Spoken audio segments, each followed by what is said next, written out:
The more you sweat in peace the less you bleed in war. मतलब शांति काल में आप जितना ज़्यादा पसीना बहाएंगे ना, युद्ध में आपको उतना कम अपना खून बहाना पड़ेगा। नमस्कार दोस्तों, स्वागत है आपका इस नए वीडियो में। आज के इस वीडियो में हम मेंस के लिए डूस एंड डोंट्स की बात करेंगे, क्योंकि अब आखिरी 20 दिन बचे हैं। आप युद्ध लड़ने ही तो जा रहे हैं ना, योद्धा हैं। आपको अभी मेंस का युद्ध लड़ना है, तो वहाँ अगर आप चाहते हैं कि आपका खून कम बहे मतलब आपको वहाँ पसीना ना बहाना पड़े, वहाँ मेहनत ना करना पड़े, वहाँ परेशान ना होना पड़े, तो अभी ये जो 20 दिन है ना, इनका अच्छे से यूज़ करिए। यहाँ जम के पसीना बहा दीजिए। यहाँ जितनी मेहनत कर सकते हो ना, कर डालिए। मतलब कल के दिन आपको ये ना लगे कि यार वो 1 घंटा और पढ़ लेता ना तो ये 1 नंबर आ जाता और मैं डीसी बन जाता, या 1 नंबर आ जाता और मेरे को पोस्ट मिल जाती। वहाँ पे ना एक एक नंबर, आधा आधा नंबर, सवा सवा नंबर, पौन पौन नंबर, इनका बहुत महत्व होता है। पूरा आपका पोस्ट बदल जाती है, आपका रैंक बदल जाता है, आप लिस्ट से अंदर और बाहर हो सकते हैं। तो अभी जो भी आपके पास समय है, पूरी जी जान लगा दो। वो जो बोलते हैं ना, जान लगा दो या जाने दो, तो पूरी जान लगा दो। मत सोचो डर लग रहा है, पूरा पढ़ोगे ना और कहीं ध्यान ही नहीं दोगे तो ये डर फर सब खत्म हो जाएगा। तो भिड़ के पढ़ो। आज मतलब कई लोग का कमेंट आ रहा था कि भैया क्या करें क्या ना करें, तो वही हम लोग एक छोटा सा वीडियो बना लेते हैं कि क्या करना चाहिए और क्या नहीं करना चाहिए। जल्दी से बात कर लेते हैं अपन। पहली चीज़ जो बार बार मैं आपको बोल रहा हूँ कि भाई एक चीज़ अगर आपको परीक्षा में अंदर कर सकती है, रैंक दिला सकती है, तो वो है रिवीज़न। बार बार हर बार कई बार करते जाओ, बोर हो जाओ। मतलब याद हो जाए कि अच्छा इस जगह ये लिखा है, इस जगह ये लिखा है, इतने बोर हो जाओ, लेकिन करते जाओ। सामने आप अपना सिलेबस रख लो। सिलेबस में जो भी टॉपिक लिखा है उसके बारे में 3 पॉइंट, 4 पॉइंट, 5 पॉइंट, बस इतना पढ़ो और बार बार पढ़ो कि वो आए ना तो आपको तुरंत याद आ जाए। क्योंकि अगर वो याद नहीं आएगा तो आप नहीं लिख पाओगे, वहाँ इतना प्रेशर रहता है ना कि नहीं लिख पाओगे। इसलिए बार बार रिवीज़न करो। 1 बार करो, 2 बार करो, 3 बार करो, 4 बार करो, 5 बार करो, जितने बार हो सकता है ना उतने बार करो। अगली चीज़ है प्लानिंग। ये बहुत ज़रूरी चीज़ है। मतलब वो वाला कथन है ना कि मैं अगर मेरे को आप 6 घंटे देंगे किसी पेड़ को काटने के लिए, तो 5 घंटे में कुल्हाड़ी पे धार तेज करूँगा। तो वो ज़रूरी है, आपको प्लान करना है, केवल कूद नहीं जाना है। तो आप रिवर्स प्लानिंग करिए। आप ये मानिए कि आपका एग्ज़ाम है 20 दिन बाद, उससे 4 दिन घटा के आप ये मान लीजिए कि मेरे को करीब 20 या 21 तारीख से केवल पेपर 1 और 2 पढ़ना है। आखिरी के 3-4 दिन तो आप केवल पेपर 1 और 2 पढ़ो। थोड़ा बहुत 2-3 घंटा बाकी पेपर पढ़ो जो आपको लग रहा है। केवल पेपर 1 और 2। अगर लैंग्वेज वाले पेपर और निबंध में आप खींच लिए ना अच्छे से नंबर, एक तो पहले दिन होता है, दूसरा अगर इसमें नंबर खींच लिए ना तो निकल जाओगे, आप आगे बढ़ जाओगे। और यही ऐसे पेपर हैं जहाँ नंबर खींच सकते हो। बाकी में आप कितना भी पढ़ लो, मतलब मैं गारंटी दे रहा हूँ, आज पेपर होगा ना, जितना आपसे बनेगा आज से 20 दिन बाद भी उतना ही बनेगा। 1-2 नंबर का एक्स्ट्रा बनेगा, उससे ज़्यादा नहीं बनेगा। ये बात लिख के रख लो, कहीं डायरी वायरी में लिख लो पीछे कि आज मैं पढ़ता, फिर क्वेश्चन पेपर देख लेना उस समय। यही जो पेपर है ना, लैंग्वेज हो गया, आपका ऐसे हो गया, साइंस वाला पेपर हो गया, थोड़ा सा पेपर 7 हो गया, जो आखिरी में पढ़ते हैं। बाकी जो स्टैटिक चीज़ है वो कुछ बहुत अंतर नहीं आने वाला, ये ध्यान रखो। उस हिसाब से प्लानिंग कर लो अपने हिसाब से कि आखिरी के 4 दिन तो मेरे को ये पढ़ना है। उससे पहले भी आप ये मानो कि भाई रोज़ कम से कम रात को तो लैंग्वेज पढ़ो, रोज़ पढ़ो। इसको तो शेड्यूल में रखो 1-2 घंटा। साथ साथ निबंध भी एक सिनॉप्सिस बनाते जाओ। निबंध में हम लोग चर्चा किए निबंध वाले वीडियो में, सिनॉप्सिस बना के रख लो 8-10 निबंध जो भी आ सकते हैं। एक हम लोग डाल भी दिए हैं PDF, छत्तीसगढ़ वाला डाल देंगे तुरंत जल्दी। अगला है, ये बहुत ज़रूरी चीज़ है और लोग मानते नहीं हैं। भाई अगर असली चीज़ है ना मेंस में लिखने का, जब आप अच्छे से सो के जाओगे तभी लिख पाओगे। रात भर जगोगे सोचोगे तो फिर वहाँ लिखाते ही नहीं है, मतलब बहुत अंतर पड़ जाता है नंबर में। तो अभी से आप अपने स्लीपिंग साइकिल, उस समय सोचोगे ना कि रात को सोऊंगा, नींद आ जाएगी, नहीं आती। अभी से बना लो कि भाई मेरे को इतने बजे सोना है, इतने बजे उठना है। और आपका जो पेपर है ना उसी के हिसाब से अपना शेड्यूल बना दो। मतलब जैसे आपको पता है कि आपका 9 से 12 पेपर है, फिर 2 से 5 पेपर है, तो इस टाइम में सोने वाले, अभी दोपहर को सोने वाले हो गए, छोड़ दो। 9 से 12 नहीं सोना है, 2 से 5 नहीं सोना है। रात को आपको सोना ही पड़ेगा, तो रात को जो भी आपका 11 से 6 जो भी सोना है, 11 बजे चल दो बिस्तर में। अभी वीडियो देखोगे ठीक है, लेकिन अब बना लो मेरे हिसाब से तो मतलब फ़ायदा करेगा। 11 नहीं 12 बजे तो चले ही दो, नींद आ जाना चाहिए, उस दिन फिर नहीं आती। अगला ये तो मैं आपको बोले दिया, 1 और 2 को टॉप प्रायोरिटी रखो। अगला है कि केवल पढ़ना है यार, अभी बहुत मत सोचो, जितना पढ़ सकते हो ना उतना पढ़ो। मतलब अपने को ना खींचो कि यार कितना पढ़ो, मतलब शरीर को ना दौड़ाओ, बोलो कि अच्छा 10 घंटे अभी तक आप पढ़ते थे, अब 12 पढ़ो, जो 12 पढ़ते थे 13 पढ़ो, जो 13 पढ़ने वाले थे 13.5 पढ़ो। मतलब बढ़ाओ, अब मतलब बढ़ेगा शरीर, कुछ नहीं दिक्कत है। और अपना कॉन्फिडेंस बढ़ाओ कि भाई इतना मैं पढ़ रहा हूँ ना, तो अब उससे ज़्यादा वैसे भी नहीं पढ़ सकता, और होगा मेरा, कैसे नहीं होगा, मतलब इतना पढ़ रहा हूँ तो होगा ही। अपने अंदर ये रखो, बहुत नहीं सोचना है कि यार ये नहीं पढ़ पाया, साथ छूट गया, मतलब वो सबके साथ होता है। मैं आपको बता दूँ, जितने भी मेंस दिलाने वाले हैं सबको लगेगा यार ये भी छूट गया, ये अच्छे से पढ़ना था वो छूट गया। प्रीलिम्स आप दिलाए हो ना, प्रीलिम्स में लगा था कि नहीं 1 दिन पहले या 10 दिन पहले, ये छूट गया, ये छूट गया, ये करना था, वो करना था, पेपर घुसते तक लगा था।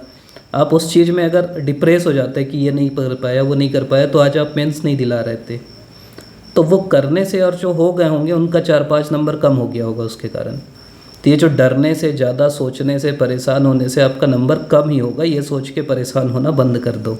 वाली कहानी हम लोग सुनते हैं ना बार बार कि इमेजिन करो कि आप एक पिंजरे में बंद हो, सामने एक खूंखार शेर है, भूखा है 4 दिन से, आप ही की तरफ बढ़ रहा है, आपके पास कुछ नहीं है उसको मारने के लिए, आप निहत्थे हो, क्या करोगे? सोचना बंद कर दोगे, इमेजिन करना बंद कर दोगे। तो यही है, इमेजिन करो कि आपका कुछ नहीं हुआ है, आपसे नहीं बन रहा है, पेपर में नहीं बनेगा, कुछ नहीं हो रहा है यार, उसका तो हो गया है, मेरा कुछ नहीं हुआ, ये भी याद नहीं हो रहा है, वो भी याद नहीं हो रहा है। सोचना बंद कर दो, पढ़ना चालू कर दो, सब ठीक हो जाएगा, भरोसा रखो। अगला ना, आप थोड़ा सा ये टहलना चालू कर दो। मतलब केवल बैठे बैठे पढ़ोगे ना तो दिक्कत होती है, थोड़ा टहलो, 4-5-6 मिनट, 10 मिनट, 15 मिनट, थोड़ा बहुत योग कर सकते हो कर लो, ध्यान कर सकते हो कर लो, प्राणायाम कर सकते हो कर लो, योग निद्रा कर सकते हो कर लो। योग निद्रा ना सोने के लिए अच्छी, रात को जैसे अभी सोना है ना, योग निद्रा गूगल में, यूट्यूब में डालो, 10 मिनट का आएगा, जो भी चलाओ, डाउनलोड कर लो, चला के सो जाओ, अच्छा लगता है, सुनते सुनते मज़ा आता है, अच्छी नींद आती है। अगली चीज़ है कि एग्ज़ाम डे का ना विजुअलाइजेशन, ऐसे ही जब सोते हो, घूमते हो, टहलते हो तो विजुअलाइज करो। ये सोचो कि मैं एग्ज़ाम में जा रहा हूँ, बहुत अच्छे से बनेगा पेपर, पेपर मिलेगा तो पहले मैं रोल नंबर भरूँगा, फिर तेज़ी से लिखना चालू करूँगा, जो नहीं बनेगा वो भी बनाऊँगा, हो सकता है मेरे को समय कम पड़े तो भी मैं तेज़ी से लिखूँगा। हो सकता है कि ऐसे बहुत सारे सवाल हैं जो मैं अभी तक देखा ही नहीं हूँ, लेकिन मैं पैनिक नहीं होऊंगा, परेशान नहीं होऊंगा, क्योंकि अगर मैं नहीं देखा हूँ तो कोई नहीं देखा है, क्योंकि मैं भी पढ़ा हूँ जो सब पढ़े हैं। तो ये सोचना है, ये सोचना है कि अच्छी बात है, ऐसे सवाल आए, बाकी सब तो परेशान हो गए होंगे, मैं तो मस्त हूँ यार, तो मैं तो कुछ ना कुछ लिख दूंगा इसके बारे में। तो ये सोच के कठिन सवाल मेरे को डील करना है उनसे, मतलब बाकी जीरो पाएंगे, इसमें परेशान हो जाएंगे, दूसरा भी बिगाड़ेंगे। मैं तो खुश हो गया ना देख के कि मैं तो जान रहा था कि 4-5-6 सवाल ऐसे आएंगे बाउंसर, मैं थोड़ा बहुत कुछ लिख के उसमें 1 नंबर मिल गया मेरे को, तो 6 सवाल में बाकी को 0 मिला, मेरे को 6 नंबर मिला, तो मैं आगे बढ़ गया। ऐसे सोचना है, परेशान नहीं होना है, मतलब वहीं सोच के कठिन को डील करना। और यही सवाल जो अजीब अजीब रहते हैं ना, यही रैंक डिसाइड करते हैं, बाकी तो सबसे बनते हैं। अब कुछ भी आया कि हड़प्पा सभ्यता के पतन के कारण सब लिखेंगे, सबको 2 का आया तो 1-1.5 मिलेगा, इस टाइप के जो आते हैं ना बाउंसर, कि 1857 की क्रांति को आरसी मजूमदार ने क्या कहा, आधे तो बेहोश हो जाते हैं देख के। तो जो लिख लेता है ना वो बनता है। कैसे लिखना है उसके लिए हम लोग का एक वीडियो जैसे हिस्ट्री का तो बना ही लिए हैं, बाकी कुछ कुछ विषय का भी है। पेपर 7 पार्ट 3 के ट्रिक हैं पूरे, तो वो आप देख सकते हो, वो सब यूज़ होंगे आपके। आंसर ये भी इमेजिन करके रखिए, और जो लिखते हैं पॉइंट वाइज लिखना है, मैं बार बार बोल रहा हूँ, जो प्रायोरिटी वाला पॉइंट है वो पहले लिखना है। कई लोग क्या करते हैं, जो ज़रूरी पॉइंट है नीचे लिखते हैं, फालतू पॉइंट ऊपर लिखते हैं, तो पहले ही पॉइंट पढ़ के दिमाग ख़राब हो जाता है ना। कोई सवाल छोड़ना नहीं, कुछ तो लिखना है, और साथ में फ्लो चार्ट, ज्योग्राफी वाले में मैप, ये सब। और जगह खाली नहीं दिखना चाहिए 8 नंबर 15 नंबर वाले सवाल में, नहीं भी बन रहा है तो बड़ा बड़ा लिख दो, मैप ऐप बना दो, जगह भर दो पूरी। अगली चीज़ है पेपर वाइज स्ट्रेटजी। बात करें पेपर 1 के लिए, हिंदी तो आपको रटना ही है, रोज़ पढ़ो, रोज़ याद करो। घर वालों को बोलो, अगर वो हो रहा है ना खाना खाते समय बोलो मुहावरा पूछो यार, छोटे भाई को बोलो, माँ को बोलो, पिताजी को बोलो मुहावरा पूछ लो मेरे से, विलोम पूछ लो, तो टाइम पास में भी करो, दोस्त लोग हैं उनसे ही सीख करो। इंग्लिश अगर आपको नहीं आ रही, कुछ लोग बोल रहे थे, तो जो प्रीवियस ईयर क्वेश्चन है ना पिछले 10 साल के, वो बना लो, वो भी पर्याप्त है। पेपर 2 तो सिनॉप्सिस बनाओ ऐसे के लिए, और तैयार कर लो कि हेडिंग। मैं आपको ये बोल चुका हूँ बार बार कि भाई नंबर ना हेडिंग से मिल रहे हैं। जितने ज़्यादा हेडिंग आप लिखोगे ना, एक पेज में टारगेट रखो कि 3 हेडिंग लिखना है, कि कारण क्या है, प्रभाव क्या है, ऐसे करके क्यों है, ऐसे करके 3 हेडिंग जितने पेज है सब में लिखना है, और उनमें भी पॉइंट। पेपर 3 अपन चर्चा कर ही लिए हैं, स्ट्रेटजी वाला वीडियो अगर नहीं देखे तो देख लेना। स्ट्रेटजी नहीं, कम से कम ये देख लेना कि बिना उत्तर जाने नंबर कैसे लाएं, वो वीडियो आप देख लेना। उसमें हम लोग चर्चा किए कि समाज आएगा तो भाई वही तो लिखना है ना, कि महिलाओं की स्थिति, जाति प्रथा, धर्म की स्थिति। अर्थव्यवस्था आएगा तो सब में तो वही लिखना है, कृषि का, पशुपालन का, व्यापार का, वाणिज्य का, आयात का, निर्यात का। राजा के पतन आएंगे तो वही तो लिखना है ना, कि अयोग्य उत्तराधिकारी, सामाजिक कारण, आर्थिक कारण, धार्मिक कारण, सब वही रहता है, सैन्य कारण, तो नॉर्मल सब सेम रहता है। पेपर 4 वही आपको साइंस की 10वीं वाली किताब रटना है, जिससे आप पढ़ रहे थे वो पढ़ना है। गणित अगर आप अभी तक नहीं पढ़े हो तो अब पढ़ लो यार, खासकर प्रीवियस ईयर क्वेश्चन। ऐसे कई बच्चे हैं जो कमज़ोर हैं उसमें, तो प्रीवियस ईयर क्वेश्चन पूरे लगा लो। पेपर 5 आपको बहुत अब ध्यान मत दो, इकोनॉमिक सर्वे थोड़ा सा देख लो, जो पढ़े हो उस पर भरोसा करो। इनमें बहुत फोकस नहीं करना है, मैं ये बोल रहा हूँ। मतलब रिवाइज करना है बार बार जो आपके नोट्स हैं, लेकिन ये ऐसे पेपर है ना जो आएगा बन जाएगा। मतलब करेंट अरेंट थोड़ा सा बढ़ा लो, बहुत परेशान मत हो। जो सिलेबस में लिखा है उनको पढ़ लो, बस ज़्यादा परेशान मत हो इसमें।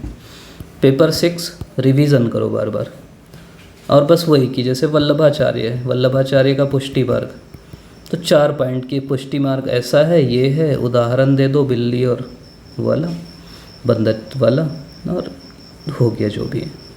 तो ऐसे पढ़ना है। समाजशास्त्र, छत्तीसगढ़ का सामाजिक परिदृश्य 1-2 बार पढ़ लो, और ये इसी को मैं बोल रहा हूँ। अब अभी तक आप पढ़े हो ना, थोड़ा सा रिवीजन करो, और इनमें लोड मत लो, बन जाएगा, मैं भरोसा करो। पेपर 7 भी वही है आपका, पार्ट 1 जो है, एक अच्छे से पढ़ लो। 2 में करंट अफेयर, इसको मैं बोला था आप लोग को, बना रहा हूँ मैं, खेल वाला भी, और इंटरनेशनल ऑर्गेनाइजेशन के कुछ वीडियो तो डाले हैं हम लोग, वो आप देख लेना। और पार्ट 3 तो हम लोग का जादू बहुत लोग देखे हैं, कार में GPS वाला, तो वो आप याद कर लेना, वो हर जगह यूज़ होता है। वो मतलब ऐसी चीज़ है कि आपको 8-10 नंबर दिला देगा एक्स्ट्रा। तो वीडियो नहीं देखे हैं तो देख लीजिएगा। ये तो हो गया डूस डोंट्स क्या है। नई किताब मत पढ़ना, आप घूमते घूमते मत चल देना किताब दुकान, करे ये तो पेपर 7 की नई आई है, पढ़ लेते हैं, मत करना भाई। जो पढ़े हो वही, कुछ बिल्कुल जादू ही मिल गया तो अलग बात है, लेकिन इस टाइप का मत करना। जो पढ़ रहे उसी पे भरोसा करो।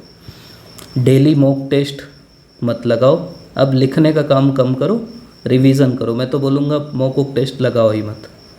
कोई ऐसा व्यक्ति जो आज तक टेस्ट नहीं दिया वो लगा लो, मतलब बिना टेस्ट लगाए तो नहीं देना। जो जिसका दूसरा तीसरा अटेम्प्ट है वो तो दो ही मत, कोई मतलब नहीं है।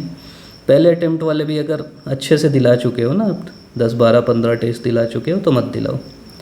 मतलब टेस्ट दिलाने का मतलब तब है जब आप पहले 3 घंटा दिलाओ, फिर उसको चेक कराओ, उसके बाद उसका एनालिसिस करो 3-4 घंटे, तब मतलब है, नहीं तो कोई मतलब नहीं। पिछला कॉपी देख लो, बल्कि कहाँ कहाँ गलती है वो गलती रिपीट ना हो। नेगेटिव लोगों से मत मिलो, ऐसा कोई भी लोग जिससे आपको नेगेटिव वाइब्रेशन आता है मिलना छोड़ दो। पेपर दिलाने के बाद जाके मिल लेना, मिठाई खिलाना, समोसा खिलाना, जो करना है करना, अभी छोड़ दो, नुकसान होगा, भरोसा करो। बाहर का खाना खाना छोड़ दो, अगर धोखे से तबीयत ख़राब हुई ना बहुत नुकसान होगा। मतलब once in a lifetime opportunity, आपको भी पता है कि प्री जब तक नहीं हो रहा था जान हलक में थी कि होगा कि नहीं होगा। अगले बार भी कोई गारंटी नहीं है यार, अगले बार सिलेबस भी बदल जाएगा, हो सकता है। तो ऐसा मान के दो कि भाई तबीयत ख़राब नहीं करना है, जितना पढ़ सकता हूँ पढ़ना है। अगला कंपैरिजन नहीं करना है। कंपैरिजन मतलब कोई बोला कि मेरा पूरा पेपर 7 हो गया ठीक है, हो गया भाई, अच्छी बात है। कोई बोला किसी का टेस्ट में खूब अच्छा नंबर आ रहा है, किसी की कॉपी आप देखे वो मस्त है, मत परेशान होना ही नहीं है। दो टाइप के लोग होते हैं, एक तो होते हैं ज़बरदस्ती डराते हैं कि मेरा ये हो गया वो हो गया, वो होता ही नहीं, वो कभी नहीं दिखते लिस्ट में। एक वो कॉपी भी ना घर में बैठ के लिखते हैं कई लोग, 5-5 घंटे में अच्छी राइटिंग बना बना के। हम लोग देखते हैं उनके मॉक टेस्ट की कॉपी तो डर जाते हैं। भाई वो आराम से घर में बैठ के लिखते हैं, उनसे कोई डरना ही नहीं है। आप जो कर रहे हैं ना आपका बेस्ट है, बाकी ये मानो कि भाई जो मैं कर रहा हूँ पर्याप्त है, जो मेरे से नहीं बन रहा वो एग्ज़ाम में नहीं आएगा। परेशान ही नहीं होना है, कोई कंपेरिजन नहीं। अगला डरना नहीं है, क्या होगा, कैसे होगा, कब होगा, कहाँ होगा, कैसे करूँ, मेरे से होगा कि नहीं, ऐसे ना आपको परेशान नहीं होना है। मतलब ना डरना ही नहीं है। वो जो बोलते हैं ना डर के आगे जीते, सही बात है। मतलब जितना डरोगे उतना डरते जाओगे, क्या क्यों कैसे कुछ नहीं हुआ सबको लगता है। अभी जैसे जैसे एग्ज़ाम आएगा ना और लगेगा। अभी तो 20 दिन बचा है, हफ्ते भर पहले और डर लगेगा, एक दिन पहले और डर लगेगा, एग्ज़ाम हॉल में घुसोगे और डर लगेगा। तो डर सबको लगता है, गला सबका सूखता है, लेकिन आगे जीत है। मतलब डरना ही नहीं है, डरोगे तो पेपर और ख़राब होगा। अभी डर रहे, अभी इंटरव्यू जाओगे तो और डर लगेगा, वहाँ तो और माहौल बनाते हैं, 5-5 लोग बैठ के सवाल पूछते हैं। तो डर से तो डर को जीतना है अभी से, और डरोगे तो आपका पेपर ख़राब होगा, ये मान के चलो। प्रैक्टिकल सोचो, नहीं लगेगा डर, और पढ़ने में बैठ जाओ, दूसरे जगह मन लगाओ। अगला भटकाओ तो अगर आप किए ना तो फिर बहुत बड़ा नुकसान होगा। तब जीवन में जो भी चीज़ आपको, आपका पढ़ाई आपका लक्ष्य है। वो अर्जुन वाली कहानी सुने हो ना, कि केवल चिड़िया की आँख को देखना है, वो है आपकी पढ़ाई, आपका मेंस। उसके आसपास क्या है, पेड़ है, पत्ता है, घर है, जो है कुछ नहीं देखना। आपका जो भी लक्ष्य है वो मेंस है, मेंस में आपको निशाना लगाना है। उसके अलावा जो भी भटकाव है ना जीवन में, कोई बोल रहा है कि बताओ जल्दी, भाई अभी मैं नहीं बता सकता।